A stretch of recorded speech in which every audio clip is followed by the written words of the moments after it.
kamwature Yesu n'umucyo w'isi ubugingo ubuntu mw'izina rye Yesu n'umucyo w'isi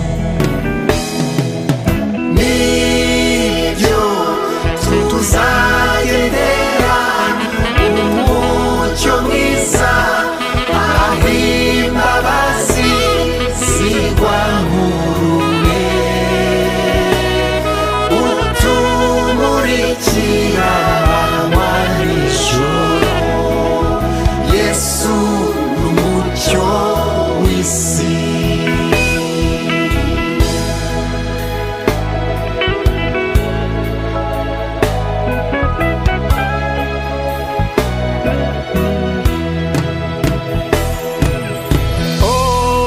Saints of light proclaim Jesus, the light of the world. Life and mercy in his name. Jesus, the light of the world. We'll walk in the light, beautiful light. Come where the dewdrops of mercy are bright. Shine all around us by day and by night. Jesus, the light of the world.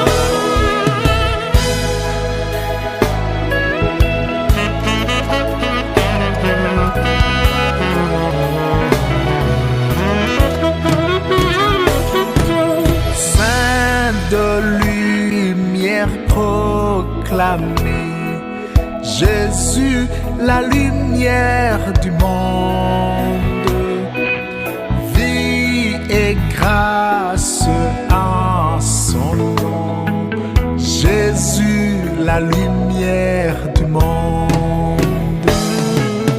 Oui, nous marcherons dans la lumière, là où la miséricorde est versée. Riant autour de nous le jour et la nuit.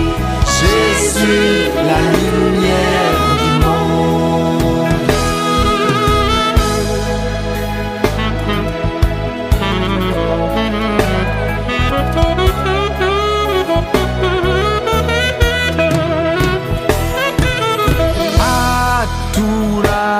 Kwari umwami wawe Yesu n'umucyo w'isi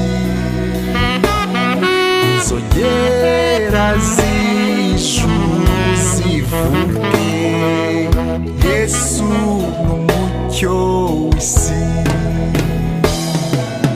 Viens confesse-le comme ton roi Jésus, la lumière du monde, les cloches du ciel sonneront. Jésus, la lumière du monde. Come confess him as your King, Jesus, the light of the world. Then the bells of heaven will ring. Jesus, the light of the world. Mwene data nshuti yanjye, nizeye ko izi ndirimbo zagufashije mu rugendo rujya mu ijuru ndetse zikaguha n'ibyiringiro ko uzagerayo. Dore ntabwo nigeze nguhisha ibyo Imana yagambiriye byose ku bugingo bwacu. Ngaho rero sanga Yesu vuba niba utarabikora, cyangwa umwihambireho niba warabikoze. Witondere ijambo rye, ntukureho cyangwa ngo wongereho, umwanzi ntagushuke. Mwene data nshuti yanjye, ngaho komezwa na Yesu wivugiye ati mwese abarushye n'abaremerewe nimuze munsange ndabaruhura mwemere kuba abagaragu banjye munyigireho kuko ndi umugwaneza kandi noroheje mu mutima namwe muzabona uburuhukiro mu mitima yanyu kuko kunkorera kutaruhije n'umutwaro wanjye utaremereye. We'll walk in the light, beautiful light. Come where the dewdrops of mercy are bright. Shine all around us by day and by night. Jesus, the light of the world. Nibyo tuzagendera umucyo mwiza aho imbabazi zigwa nk'urume utumurikira amanywa n'ijoro. Yesu umucyo w'isi. Nibyo tuzagendera umucyo mwiza aho imbabazi zigwa nk'urume utumurikira amanywa n'ijoro. Yesu umucyo w'isi.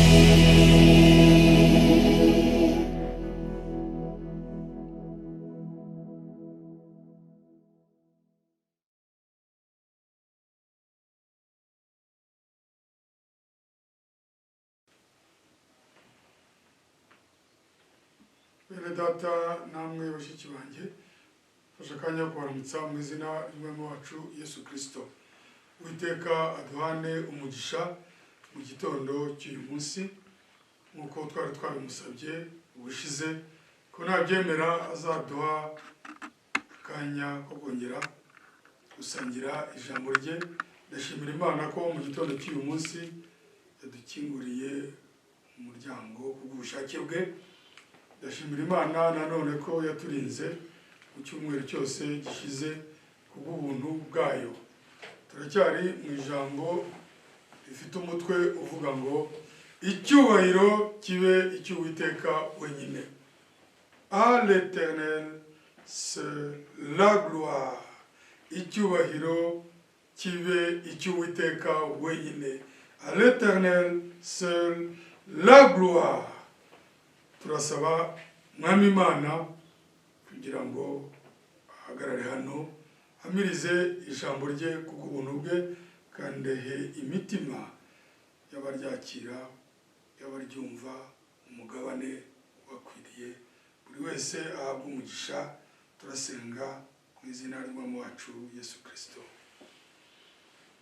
Uwiteka Imana nzima mukiza w'ubuntu n'imbabazi, ndagushimiye mu gitondo cy'uyu munsi ko kubw'ubuntu bwawe kubw'imbabazi zawe Mwami utwemereye kuboneka imbere y'amaso yawe. Utwemereye Mwami kwegera ameza yawe. Twakire turebere munsi y'amaraso yawe mu rukundo no mu mbabazi byawe. Ubuntu bwawe bubane natwe umutima wose. Mwami umva iri jambo uhe umugisha uduhe kuba ku birenge byawe.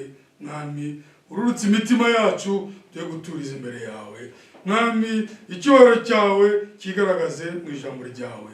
Abana bawe bari hirya no hino, buri muntu wese kuri uyu muyoboro ushobora kuvugerwaho n'irijwi ry'ijambo ryawe, musabiye umugisha mu izina ry'umwami wacu Yesu Kristo. Turambiriza ijambo ryawe ariko mu by'ukuri ni wowe uriyishura, ni wowe uri umugisha, ni wowe umanyirira umutsima buri mwana wawe ugenda umuha ibijyanye n'ibyo wamugeneye kandi bihuje n'igisubizo cy'ibibazo afite. Duhe umugisha muri aka kanya mu izina ry'umwami wacu Yesu Kristo. Amen.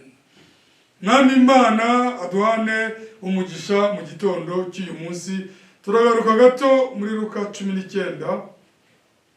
Ushize twari twasomye guhera ku murongo wa 28 kugeza kwa 40, ariko ntabwo biba ngombwa ko twongera guhera ku murongo wa 28 ngo dusome hose kuko twarahatinze bihagije.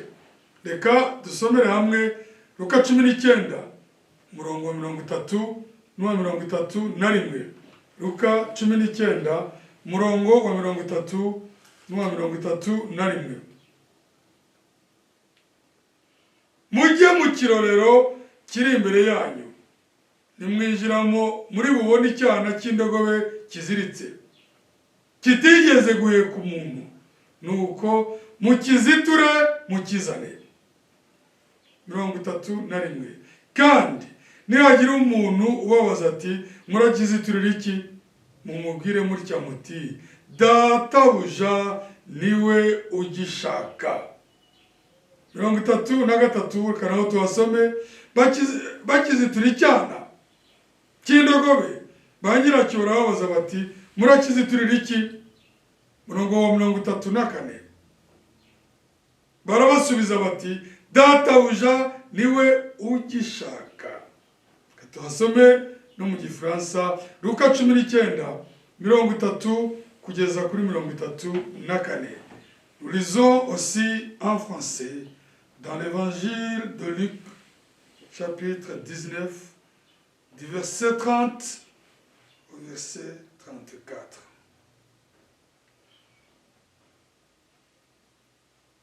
Allez au village qui est en face. Quand vous y serez entrés, vous trouverez un anneau attaché sur lequel aucun homme ne s'est jamais assis. Détachez-le et amenez-le. Verset 31.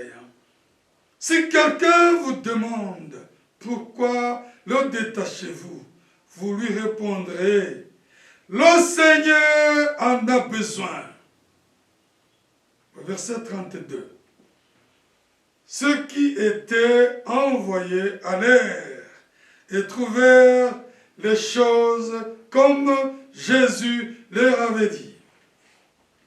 Verset 33. Comme ils détachaient l'anneau, ses maîtres leur dirent: pourquoi détachez-vous l'anneau? Verset 34.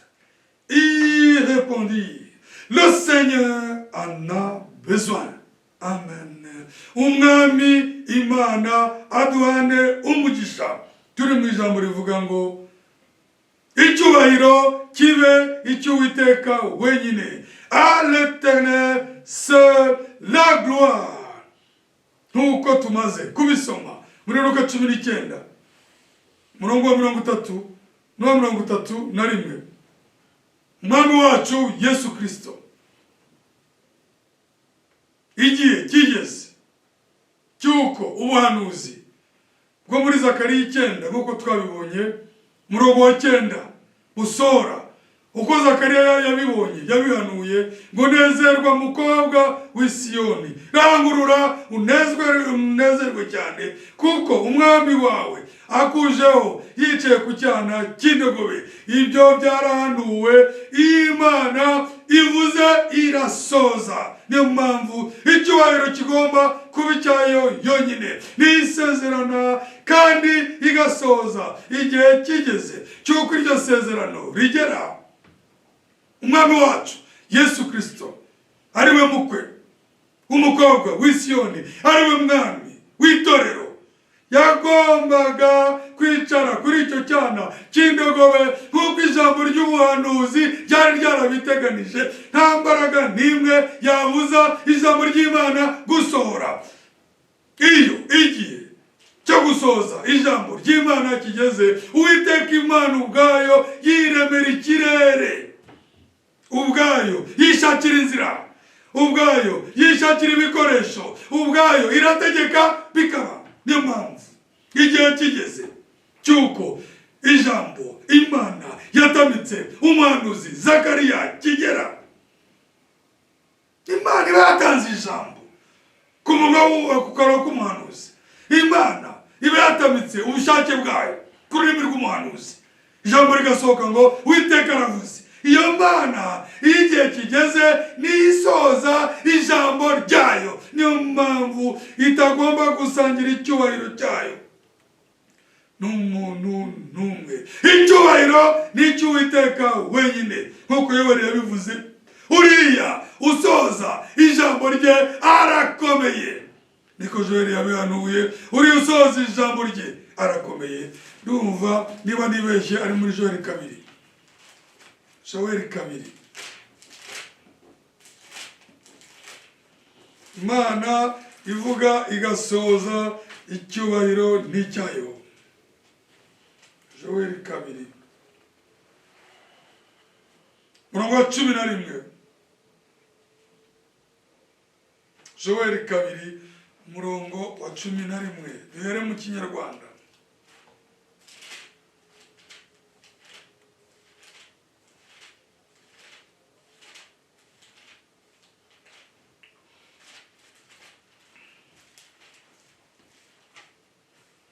Joel 2 murongo wa 11. Uwiteka arangurura ijwi imbere y'ingabo ze.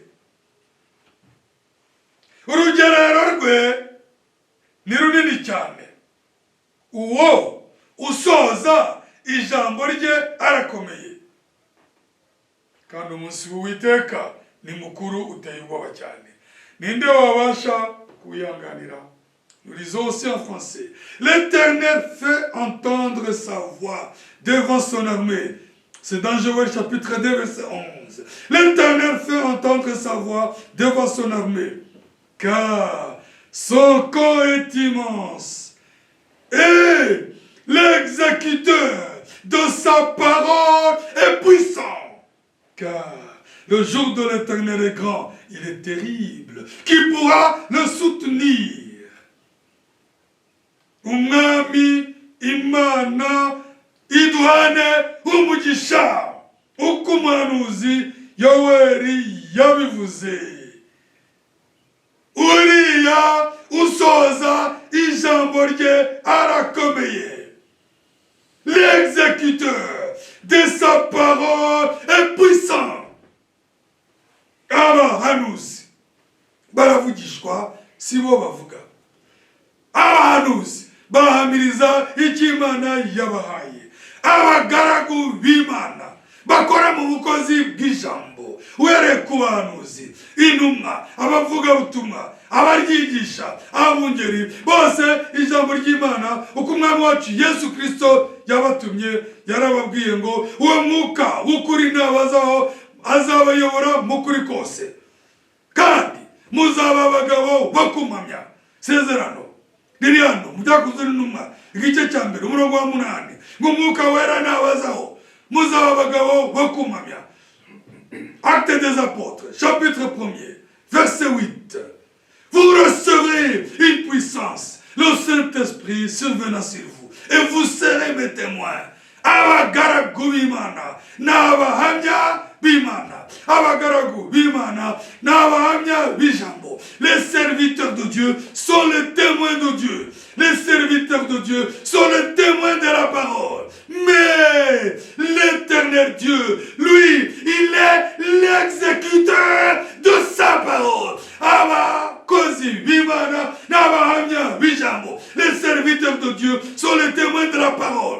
Ariko Imana nyir'ijambo yo niyo isoza ijambo ryayo. Mais l'Éternel à qui appartient la parole, lui il en est l'exécuteur. Abantu batumwe n'Imana bahamiriza ijambo ryayo, ariko biratandukanye. Imana yo irarisoza. Nta muntu n'umwe usoza ijambo ry'Imana nk'uko nta muntu n'umwe utanga ijambo ry'Imana. Ijambo ry'Imana riva ku Mana ubwayo, hanyuma Imana yaritanga niyirishyira mu bikorwa. Niyo mpamvu tuvuze mu gitondo cy'uyu munsi ngo icyubahiro kibe icy'Uwiteka wenyine. L'Éternel qui exécute sa parole, qui accomplit ses promesses, qui agit et réalise son plan, qu'il à jamais. À lui seul la gloire d'éternité en éternité. Les hommes doivent recevoir ce que Dieu dit. Les hommes croient la parole de Dieu. Certains de ces hommes-là, qui sont appelés à cette fin, rendent témoignage à la parole de Dieu. Mais c'est Dieu qui parle, c'est Dieu qui promet, et c'est Dieu qui agit. C'est pourquoi, comme l'a dit le prophète Joël, chapitre 2, verset 11, c'est vrai, l'exécuteur de sa parole est puissant. À lui seul la gloire. Nk'uko umuhanuzi Yoweli yabitangaje, nk'uko umuhanuzi Yoweli yabivuze, koko uriya usohoza ijambo rye arakomeye. Reka nongereho ngo niwe ukomeye wenyine, nk'uko ikibwirizwa kivuga ngo icyubahiro kibi cy'Uwiteka wenyine.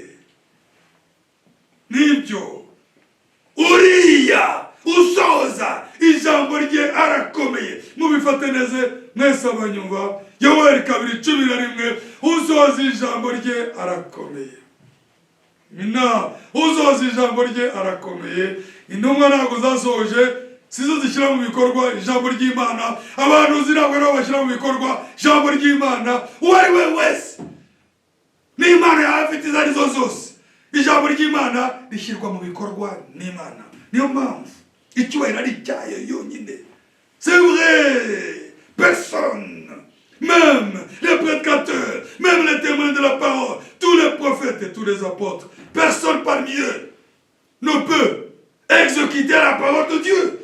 Et il rend témoignage à la parole. Mais le Seigneur Dieu lui-même met sa main au moment venu et accomplit la parole. Il en est lui seul l'exécuteur. Niwutuma rijya mu bikorwa. Munabwiriza ijambo ry'Imana. Nk'uko umwami wacu yabivuze, ngo Mwuka naza azemeza abantu ibyaha byabo. Mwami w'ijambo amiriza ijambo, ariko Imana ubwayo mu mbaraga z'Umwuka wera niyo yemeza umuntu kwihana. Bivuze ngo Imana niyo yonyine isohoza ijambo ryayo. Umuntu amiriza imbaraga z'Umwuka wera, ariko Imana ubwayo niyo ibatiza bizeye mu Mwuka wera. Muvuga butumwa, mukozi w'Imana yamanukana umuntu mu mazi akamubatiza, nk'uko intumwa zabikoze mu izina ry'Umwami wacu Yesu Kristo, kuko niwe mubatizo w'ukuri. Ariko ukingura ijuru akabatiza mu Mwuka wera, ntabwo ari umupasiteri, ntabwo ari umuvugabutumwa, oya, ubatiza mu Mwuka wera n'Imana ubwayo niyo ishyira mu bikorwa ijambo ryayo. Un serviteur de Dieu, un prédicateur de l'évangile, lui, il prêche l'évangile. Mais c'est le Saint-Esprit qui convainc les cœurs pour que les gens puissent se repentir. Et le prédicateur est un témoignage à la puissance du Saint-Esprit. Il peut baptiser quelqu'un, les croyants, qui le demandent, par immersion, dans l'eau, au nom du Seigneur Jésus-Christ, avec ses mains, plonge les croyants dans l'eau. Mais, pour que le ciel s'ouvre, et que celui qui a été baptisé dans l'eau puisse être baptisé dans le Saint-Esprit, recevoir le Saint-Esprit, ce n'est pas le prédicateur qui lui donne cela, c'est l'exécuteur de sa parole qui donne son esprit aux croyants. C'est pourquoi ce matin, nous lui rendons témoignage et nous disons qu'à lui seul soit la gloire. Uriya wemeza abantu ibyaha byabo, yamara kubibemeza akabashoboza kwihana, bamara kwihana akaba ari ubababarira, niwe ushyira mu bikorwa ijambo rye, ahabwe icyubahiro, ntawe bareshya, ntawe baringanira. Muvugabutumwa arahamiriza Yesu Kristo, gamiriza ijambo rye, ariko ugira ubuntu wemeza imitima kwihana ni nawe utanga imbabazi akababarira bihannye ni nawe uwakira akabuzuza umwuka wera. Ibyo si umurimo w'umuntu, ni umurimo wa Yesu Kristo, ni umurimo w'Uwiteka. Nta mugaragu w'Imana n'umwe wakwemeza imitima, nta mugaragu w'Imana n'umwe wahishura ijambo, nta mugaragu w'Imana n'umwe urihamiriza wakwemeza umuntu ibyaha bye ngo narangiza atume yihana, narangiza amubabarire, narangiza amwakire, narangiza mu mwuka wera. Ntibishoboka. Uwo ni umurimo w'Imana ubwayo. Niyo mpamvu tuvuze mu gitondo cy'uyu munsi ngo icyubahiro kibe icy'Uwiteka wenyine. Personne parmi les serviteurs de Dieu, les témoins de l'évangile qui prêchent la parole de Dieu, quand bien même prêchent la vérité, c'est vrai, ils sont là pour être utilisés, mais c'est lui qui convainc les cœurs, c'est lui qui pousse aux gens de reconnaître les péchés, de se repentir, de s'agenouiller, que ce soit physiquement, que ce soit dans leur cœur, de demander pardon. C'est celui-là même qui leur pardonne les péchés, qui leur fait grâce et qui leur donne le Saint-Esprit, le baptême du Saint-Esprit. C'est celui-là à qui doit revenir toute la gloire. Uwo wenyine ushobora gukora icyubahiro kibe icye. Kuki twasomye hariya muri Luka, numvise bibaye ngombwa ko tuhagaruka. Luka 19:33-34, kubera ko harimo icyubahiro cy'Uwiteka. Mugende muziture. Allez, détachez l'anneau. Niba babaza, si on vous demande kuki muzituye ndogoba atari yanyu, pourquoi détachez-vous l'anneau qui pourtant ne vous appartient pas? Mubasubize muti umwami arayikeneye. Répondez catégoriquement leur disant, le Seigneur en a besoin. Ça, c'est l'autorité incontestable de notre Dieu. Ubwo n'ubutware butagomba kugibwa impaka bw'Imana yacu. Niyo mpamvu icyubahiro ntawe azagifatanya nawe. Mubabwire ngo mwama aragikeneye. Répliquez, dites-le, le Seigneur en a besoin. Et nous avons vu, quand l'anneau fut détaché, twarabibonye. Ndego bimaze kurekurwa. Muzabisoma muri Luka 19:35-40 imaze kurekurwa.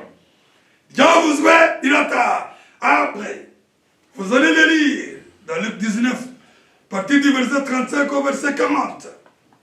Quand l'anneau fut détaché, conformément à l'ordre de Dieu, conformément à l'ordre du Seigneur, qui n'est pas allé demander à son propriétaire, je parle de l'anneau, s'il peut accepter que l'anneau soit détaché pour que la parole de Zacharie 9:9 puisse s'accomplir. Non. L'exécuteur de sa parole est puissant. Il n'avait pas besoin d'aller demander au propriétaire de l'anneau qui, pourtant, est dans son droit. C'est son propre anneau. Mais comme nous l'avons entendu depuis avant, tout ce que le ciel l'enferme, tout ce que la terre l'enferme, appartient au Seigneur. Nibyo twarabibonye ubushize. Uriya mworozi w'indogobe niye niwe uyitunze, niwe wayoroye. Ntabwo namenye uko byagenze mu gihe icyo Zakariya yeretswe kimaze gusohora, simbizi. Barashobora ko bayimushubije. Ndumva barayimushubije, ntabwo bakomezaga bayizererana. Icyavuzwe ryari ryatashye. Je crois que on a remis l'anneau à son propriétaire. Mais pour que le Seigneur accomplisse sa parole, il ne devait pas quémander, il ne devait pas supplier. crié au propriétaire. Il a usé de son autorité. Kugira ngo umwami asohoze ijambo yatambitse Zakariya. Nkuko twabibonye muri Zakariya 9 umurongo wa 9, ntabwo byamusabaga kujya kwinginga umworozi w'indogobe, kuko ni umwami w'abami. Ibyuzuye ijuru, ibyuzuye isi, byose nibye, nibyo wowe utunze, nibyo nanjye ntunze. Muyime neza, afata icyo ashatse. Icyubahiro ni icy'umwami wacu Yesu Kristo. Njyewe nkabamwemereye, nawe yumva umwemerere icyo ashaka agifate, kuko icyubahiro aragikwiye. Que le Seigneur, même dans mes avoirs, prenne ce qu'il veut, car il en est digne et il a ce droit. Car tout ce que l'enferme au ciel, tout ce que c'est sur la terre, lui appartient. Tous les animaux, tous les buffles, comme dit le psaume, tous les buffles de la forêt lui appartiennent. Il ne demanderait pas la viande s'il voulait manger la viande. Tout l'univers est à lui. C'est pourquoi ce matin, je le disais, qu'il entre dans mes biens et dans tes biens. Dis-le avec moi qu'il prenne ce qu'il veut, pourvu que cela honore son nom. Yinjire mu byacu, afata icyo ashatse, akora icyo ashatse, bipfa gusa aribiyesha icyubahiro izina rye. Ainsi, vous, quand la parole de Dieu doit être accomplie, rien ne peut le stopper. Rien ne peut l'en empêcher. Ijambo ry'Imana igihe kigeze cy'uko risohora kubw'icyubahiro cy'Imana yacu, kubera ko mu gihe Imana yavuga ijambo ntirisohore, Imana yaba ari umubeshi. Icyubahiro cyayo kigatakara, ariko igituma icyubahiro cyayo gihoraho ni uko isezerana igasohoza, ni uko ivuga ikivuze igihe kikagera kikaba, kandi ari we ugikora. Niyo mpamvu ijambo ryavuze ngo uriha usohoza ijambo rye arakomeye.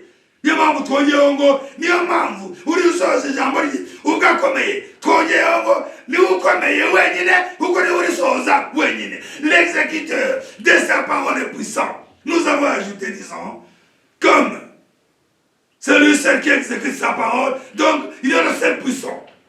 Niba kanari ukomeye, ni nawe ukwiye guhabwa icyubahiro. Si c'est lui le seul puissant, puisque c'est lui qui exécute sa parole, donc c'est lui seul à qui revient toute la gloire. Uiteka aduhane umugisha. Mubabwire ngo umwami aragikeneye. Dites-le, le Seigneur, le Maître en a besoin. Un point, un trait. Mubabwire ngo umwami aragikeneye.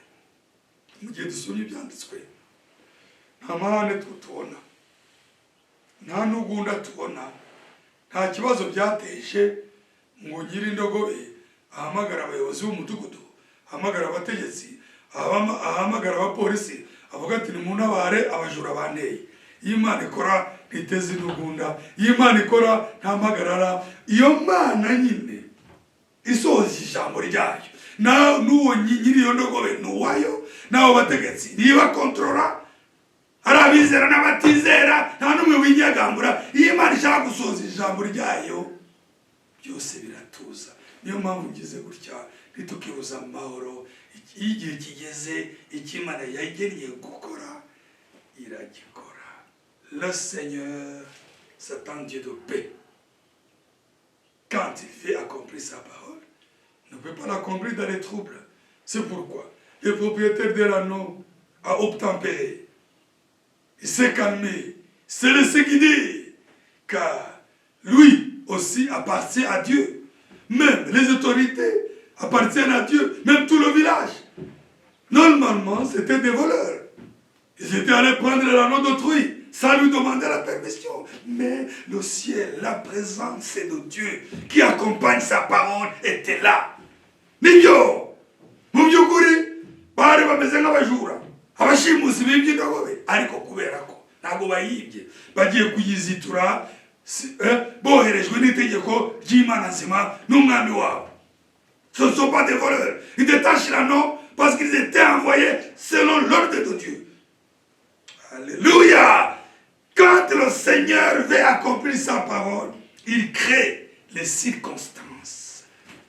Tout concourt à l'accomplissement de cette parole. Tout travaille ensemble pour que cette parole soit accomplie. Imana igiye gusohoza ijambo ryayo. Ibintu byose birayikorera. Imbaraga zose zirayikorera.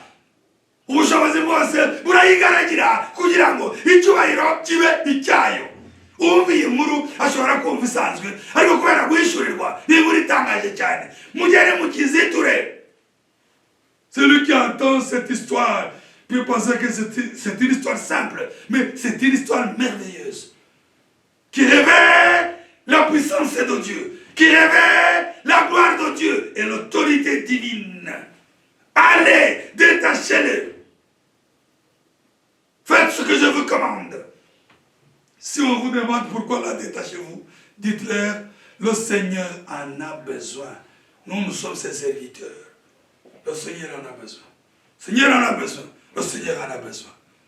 Niba babaza kuki mukizituye ibyo bivuze mukijyanye mubabwire ngo umwami aragikeneye. Kubera gikeneye kugira ngo ijambo rye yatambitse Zakariya 9:9 rijye mu bikorwa.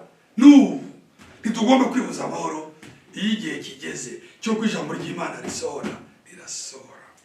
Niyo mpamvu twizera. Sitwe turisoza.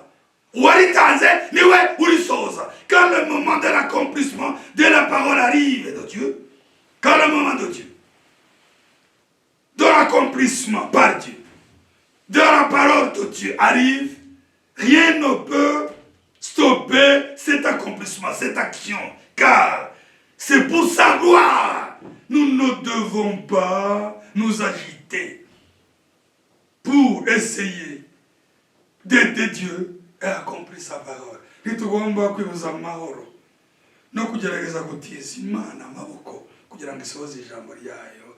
Igihe cya Pentekote kigeze, Umwuka Wera waramanutse. Igihe cyo kuzuka k'umwami wacu kigeze, umwami wacu yarazutse. Igihe kizamurwa nikigera, izamurwa rizaba. Abera babanje gupfa batubanzirize bazuke, natwe duhindurwe. Nta migambi y'abantu irimo, nta mere y'abantu irimo, tugomba gutuza uri usohoza ijambo rye akikorera. Quand le moment de Dieu d'accomplir sa parole arrive, Dieu lui-même accomplit sa parole. Au moment de l'action de Pentecôte, de l'accomplissement de la parole que Dieu avait donnée à Joël dans le chapitre 2, que son peuple serait rempli du Saint-Esprit. Quand ce moment est arrivé, le jour de la Pentecôte, le Saint-Esprit est tombé. Le Seigneur leur avait dit, attendez ce que le Père a promis. Ne sortez pas de Jérusalem. Ils sont allés là-bas, dans la chambre haute. Se sont calmés. Ils ont attendu. Et le Seigneur, Dieu, qui est l'exécuteur de sa parole, a accompli la promesse. Et ils attendaient calmement. Nous aussi, nous devons attendre l'accomplissement des promesses de Dieu. Uko, umwami Imana, yari yabisezeranije, k'Umwuka Wera azaza. Anyuze mu kanwa k'umuhanuzi Yoweli, igice cya 2. Abibwira intumwa ze, mu Byakozwe no mu gice cya 1. Ngo Umwuka Wera azabazaho, mu Yerusalemu mutegereze. Igihe cyarageze, bakazi kabo no kwizera no gutegereza. Uwabivuze arabisoza. Uko niko itorero rigomba kumera. Inyigisho zose zo kudurumbanya abantu no kubakanga no kubabuza kwizera ntabwo zemewe. Iby'Imana yasezeranye bimwe yarabishoboje, ibitarasohora nabyo izabisohora. Ubutware n'ubwayo. Umwami Imana aduhane umugisha. Que le Seigneur Dieu nous bénisse ensemble. Twarabibonye muri Luka 19 35 kuri 40. Mu gihe cyana cy'indogobe cyaserukaga, umwami wacu Zakariya yabonye mu gihe cya 9 akicaraho, nta kindi cyakozwe. Ijuru ubwaryo ryaremye ikirere cyo guhimbaza Uwiteka gusohoza ijambo rye. Abantu bahita basasa imyenda, abantu benshi cyane barasohoka zamura amaboko bavuga ngo icyubahiro kibi cy'Uwiteka ni icy'umwami uje mu izina ry'Uwiteka. Abagatolika bakita icyumweru cyangwa muri mashami ko abantu bafashe mikindo bahimbaza Imana. Umunsi mukuru w'amashami banziriza Pasika bajya bawukora. Njya muhura n'ahantu ariko simbizi babonye umwami. Biragoye imihango ni imihango ariko ijambo ni ijambo.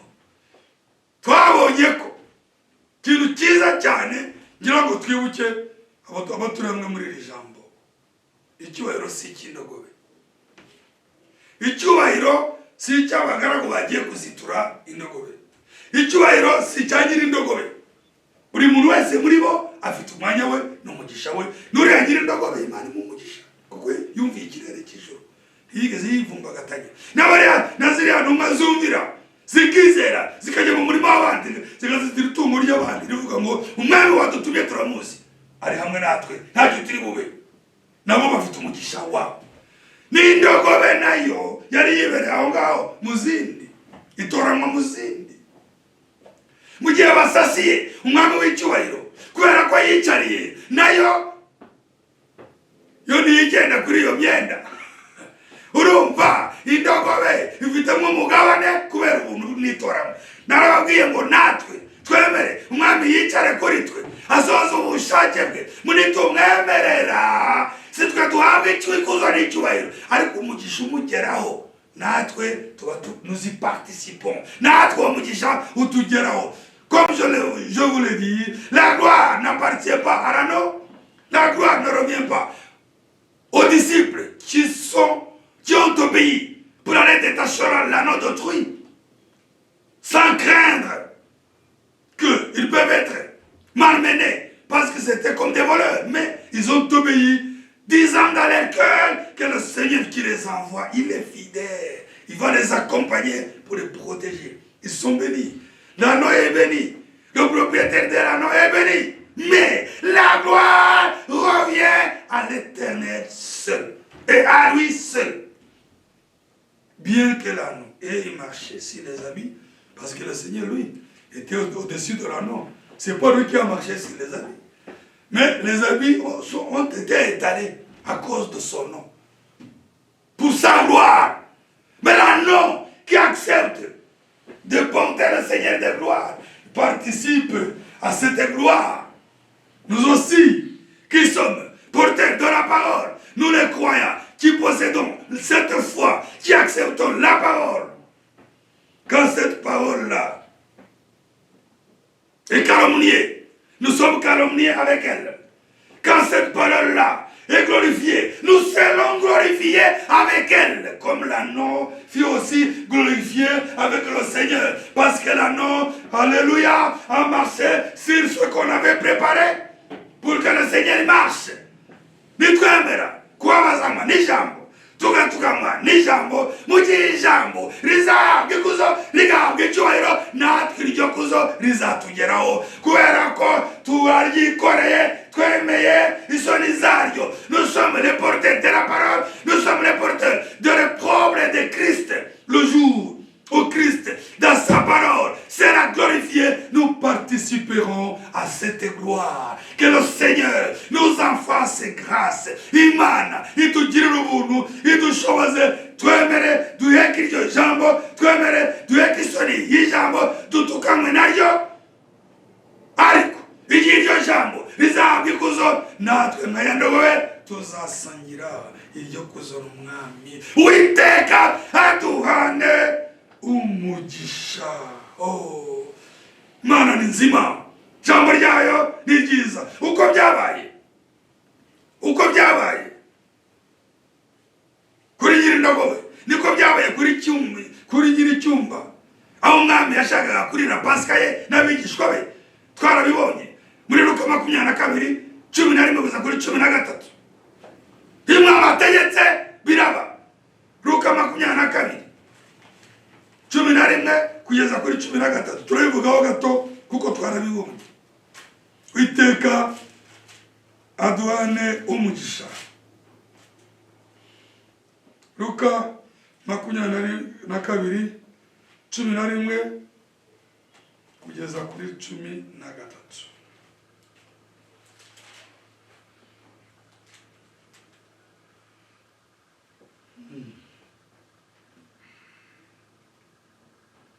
Nuko mubwire nyirinzu muti, aya mateka ushaka kuyasoma uzasoma guhera ku murongo wa 7 kugeza kwa 16. Twe turasoma Luka 22 11 kugeza kuri 13. Nuko mubwire nyirinzu muti, umwigisha arakubaza ati, icumbi riri aho ari busangirire ibya Pasika n'abigishwa be. Nawe ari bubereke icyumba kinini cyo hejuru giteguye aho ariho mu bitunganiriza. Baragenda babisanga uko yabibabwiye, batunganya ibya Pasika. Luc chapitre 22 verset 11 à 13. Et vous direz au maître de la maison, le maître te dit, où est le lieu où je mangerai la Pâque avec mes disciples? Il y a le maître de la maison et il y a le maître de toutes choses. Et vous direz au maître de la maison, vous direz au maître de la maison, le maître te dit, où est le lieu où je mangerai la Pâque avec mes disciples? Verset 12. Et il vous montrera une grande chambre haute, meublée, c'est là que vous préparerez la Pâque. Verset 13. Ils partirent et trouvaient les choses comme il leur avait dit. Et ils préparèrent la Pâque. C'est vrai, au Seigneur seul la gloire. Oh, n'ibyo koko mwami Imana ubwe ahabwe icyubahiro ko twabibonye. Cyo kurya Pasika kigeze kuko yagomba kuribwa mbere yo kwesa abambwa. Iryo jambo ryagomba kujya mu bikorwa. Ni ngombwa Imana igomba gutegura ibikenewe byose. Baramubaza batuze turarira Pasika ye, mwami arababwira ati mugende hariya mu murwa, murabona n'umugabo wikoreye ikibindi mumukurikire. Akazi kabigishwa no kumvira. Ils leur ont demandé, où est-ce que nous allons préparer pour toi la Pâque? Le Seigneur leur a dit, vous entrez dans les villages, vous rencontrerez un homme qui porte la cruche, une cruche d'eau, suivez-le. Quand il va entrer dans la maison, entrez, dites-lui, le maître te dit, où est la salle, où est l'endroit où il doit manger la Pâque avec ses disciples. Icyumba kiriye, umwami arashaka kurya, cyangwa agomba gusohora. Shaka gusangira Pasika n'abigishwa be. Kiriye. Iyi mvugo ntago ari ugusaba, no gutegeka. Le maître te dit, où est le lieu où je mangerai la Pâque? Umwami arakubajije, arakubabwira. Niye ngomba kurya Pâque. Ariko yari yamubonye. Kandi uko twabibonye ku murongo wa 13 ngo basanze icyumba giteguye neza. Ils partirent et trouvaient les choses comme il leur avait dit et ils préparèrent la Pâque. Au verset 12, il vous montrera une grande chambre haute, meublée. C'est là que vous préparez la Pâque. Arabereka icyumba cyo hejuru giteguye neza, naho munegurira ifunguro rya Pasika. Abanyi bamwambatangariza ko amateka twereka yuko kiriya cyumba cyo muri ruya rugo rw'uriya mugabo umwami Yesu Kristo yaririyemo Pasika n'abigishwa be, ni nacyo intumwa ze zategererejemo umwuka wera. Bivuze ngo uwo mugabo yari yabaye nkayandogobe, nkuko twavuze mu kanya ngo afate mu byawe, afate mu byanjye, nakugira waba ugiriwe ubuntu n'imbabazi akora icyo ashaka. Icyo cyumba yahise kibarekera kibi cy'umurimo. Il leur avait laissé la chambre. Depuis qu'ils ont mangé la Pâque, hein, il a dit, voilà, c'est au service du Seigneur. C'est pourquoi, même quand les disciples étaient persécutés, ils étaient malmenés, mais l'homme, là, il les a reçus encore pour attendre le Saint-Esprit. Là où ils ont mangé la Pâque, c'est là où ils ont attendu l'accomplissement de l'effusion du Saint-Esprit. L'homme à qui appartenait la maison ayant été comme l'anneau. Oh. Muchumba baririye mu bya Pasika mu gihe rubanda babaye shushubikanya mwami wacu amaze kubambwa batanazi ko yazutse banzwe bayigwa ariko uwo mugabo arabakira abo baririye Pasika ni naho bategerereje kumanuka k'umwuka wera. Uwo mugabo Imana yagiriye barabara nka yandogobe ari kuri bye atanga umwanya icyubahiro kigarukira Uwiteka. Imana idushoboze yinjire mu byanjye, yinjire mu byawe, mu buzima bwawe, mu mubiri wawe, mu byo utunze, ifata intebe ikwiye yiyeshe icyubahiro. Oh, Imana yacu irategeka, Imana yacu iraganje. Oh, notre Dieu règne, notre Dieu ordonne, notre Dieu est puissant. Imana yacu irakomeye, ni nyacyubahiro, kandi ijambo ryayo igihe cyose rigomba gusohora. Gakoresha uburyo bwose ifite igategeka ijambo rigasohora. Uyu mwami w'abami twamuha iki? Nkuko umuririmbyi yabivuze, ntacyo dufite. Twamukorera iki? Ntacyo dufite. Imana idushoboze, Imana idushoboze, tuboroheje, twumvire, tureke uyu mwami twicareho, tureke uyu mwami yinjire mu rugo rwacu, niba ari ngombwa ajya aho ashaka, afatemo icyo ashaka, yiyeshe icyubahiro. Amina. Dawidi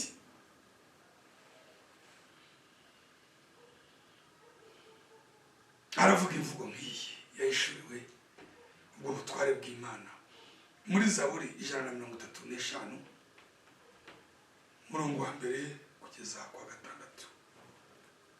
David a le même langage. Il avait reçu la même révélation de la grandeur de Dieu, de la puissance de Dieu, de l'autorité de Dieu. Dawidi nawe afite imvugo ngiya babene data ari mu kirere nk'icyabo kuko yari yarahishuriwe kandi abona ubutware bw'Imana, gukomera kwayo n'icyubahiro cyayo. Zaburi 135 umurongo wa mbere kugeza kwa gatandatu, naho dusoreza. Zaburi 135 umurongo wa mbere kugeza kwa gatandatu, naho dusubikira uyu munsi. Zaburi 135 umurongo wa mbere kugeza kwa gatandatu.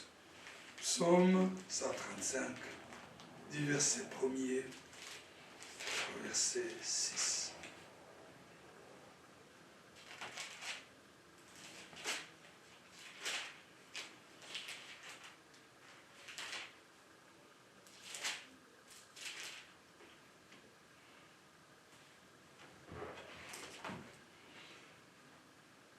Nimushime mwabagaragu, nimumushime mwabagaragu b'Uwiteka mwe. Bahagarara mu nzu y'Uwiteka, mu bikari by'inzu y'Imana yacu. Mushimire Uwiteka yuko Uwiteka ari mwiza. Muririmbire izina rye ishimwe kuko ari iry'igikundiro. Kuko Uwiteka yitoranirije aba Yakobo, Abisirayeli yabatoranije kuba amaronko ye. Urwa gatanu, kuko nzi yuko Uwiteka akomeye. umurongo wa gatanu, kuko nzi yuko Uwiteka akomeye kandi yuko umwami wacu asumba ibigirwamana byose. Haleluya. Umurongo wa gatandatu, icyo Uwiteka ashaka cyose ajya agikorera mu ijuru no mu isi, mu nyanja n'imuhengeri hose. Mu Kinyarwanda umurongo wa gatandatu baravuze ngo ajya agikorera, ariko si ukuvuga ngo ajya agikorera, ahubwo icyo ashaka cyose aragikora. Reka tubirebe mu rurimi rw'igifaransa. Nous lisons en français dans le psaume 135 du verset 1er au verset 6. Louez l'Éternel. Amen. Louez le nom de l'Éternel. Louez-le, serviteur de l'Éternel. Verset 2. Qui vous tenez dans la maison de l'Éternel, dans les parvis de la maison de notre Dieu. Verset 3. Louez l'Éternel, car l'Éternel est bon. Amen. Chantez à son nom, car il est favorable. Verset 4. Car l'Éternel s'est choisi Jacob, Israël, pour qu'il lui appartienne. Verset 5. Je sais que l'Éternel est grand et que notre Seigneur est au-dessus de tous les dieux. Je répète le verset 5. Je sais que notre Seigneur est grand.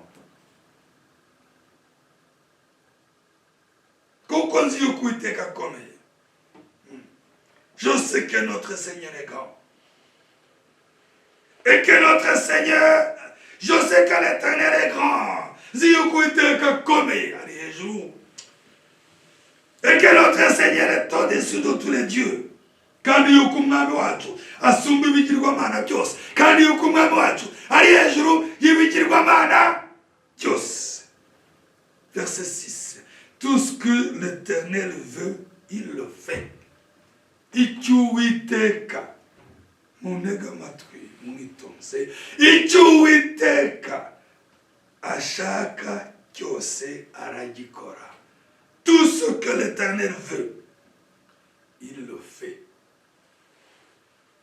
C'est pourquoi à lui la gloire et à lui seul la gloire. Tout ce que l'Éternel veut, il le fait. C'est pourquoi à l'Éternel seul la gloire. Ibyo Uwiteka ashaka byose. Icyo Uwiteka c'est tout. Icyo Uwiteka ashaka cyose. Mu Kinyarwanda basutemo amazi ngo ajya agikorera mu ijuru no mu isi. Ajya agikorera ariko ya. Tout ce que l'Éternel veut, il le fait. Icyo Uwiteka ashaka cyose aragikora. Agikora ubwo butware abufite dans les cieux et sur la terre, mu ijuru no ku isi. Icyo Uwiteka ashaka gukora mu buzima bwawe, mu buzima bwanjye aragikora. Icyo Uwiteka ashaka gukora mu itorero rye aragikora. Dans les cieux sur la terre, icyo ashaka gukora ku isi cyose. Cyose. No ku bwami bw'isi bwose. Niko ijambo rivuze. Tout ce que l'Éternel veut, il le fait dans les cieux et sur la terre. Icyo Uwiteka ashaka cyose aragikora mu ijuru no ku isi. Dans les mers et dans tous les abîmes, mu nyanja zose. Les abîmes. Ni muhengeri hose.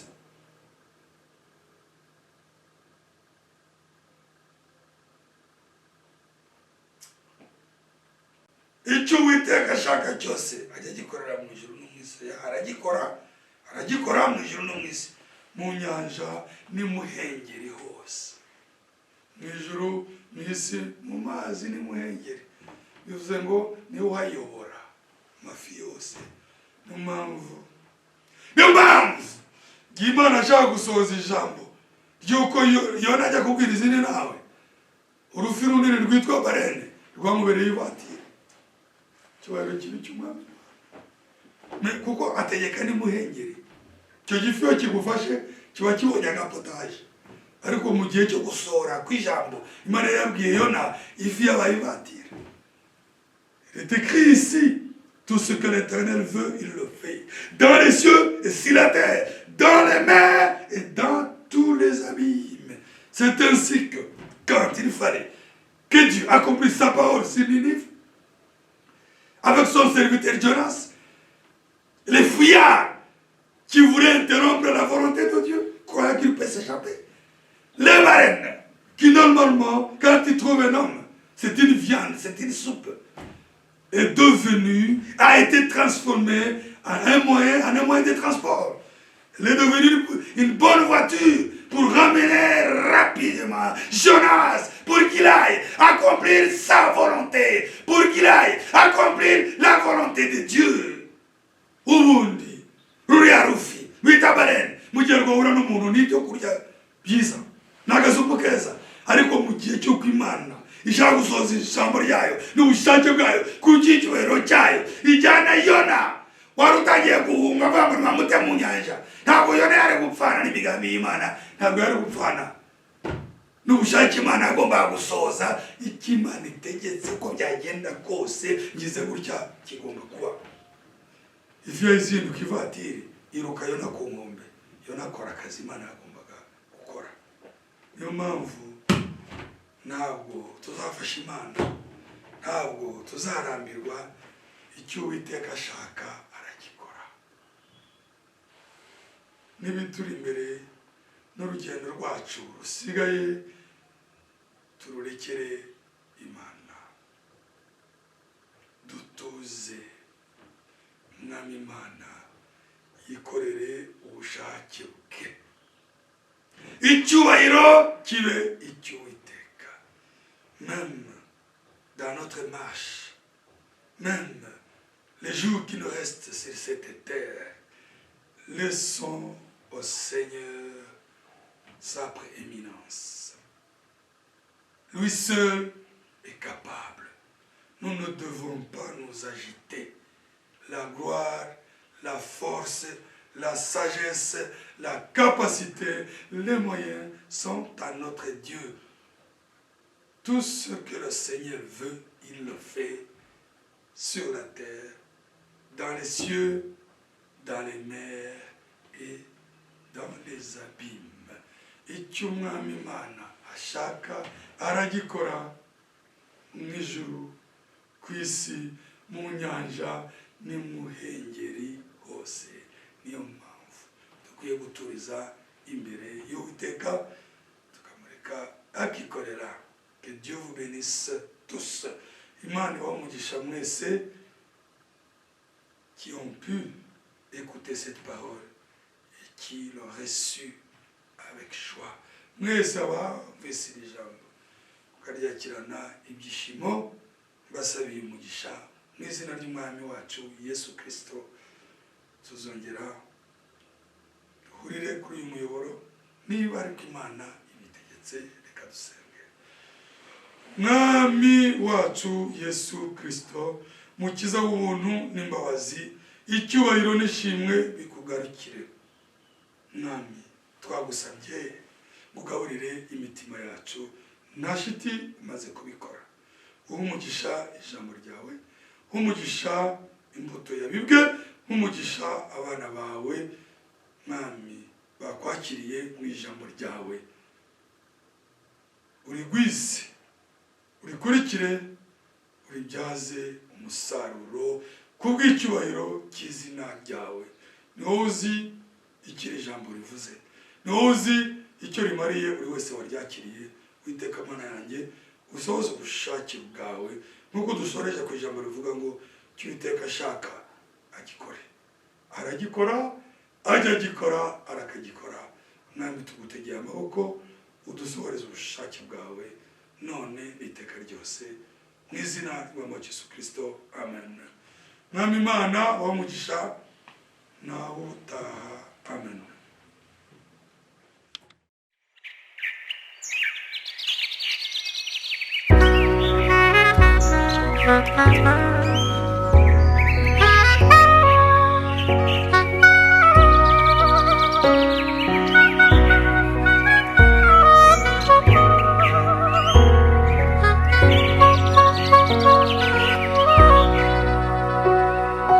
umuseke utambitse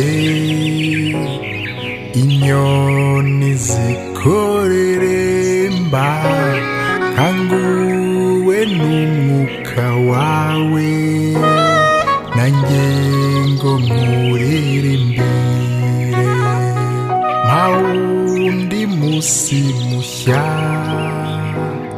wo kugukorera Yesu ntangiye imirimo yanjye nizeye ko umba hafi uko niko bikwiriye kw'ibyaremwe bikuririmba bigasingiza izina rya Yesu riruta ayandi bigatangira umusingi bishimira urukundo rwawe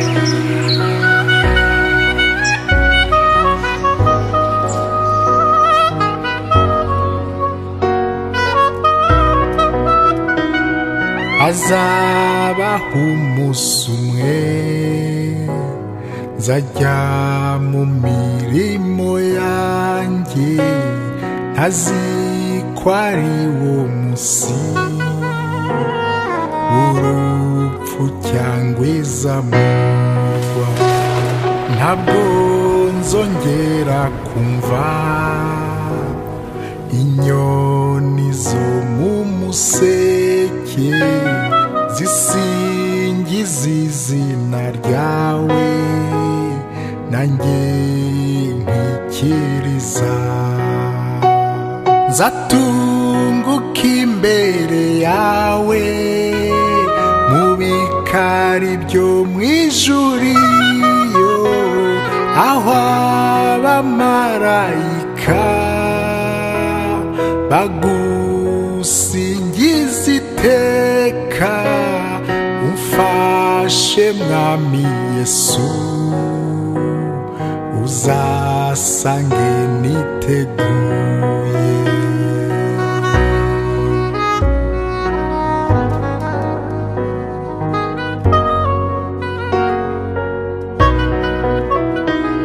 nka Yakobo uzampe mwami kwambika uruhu rw'intama niko gukiranuka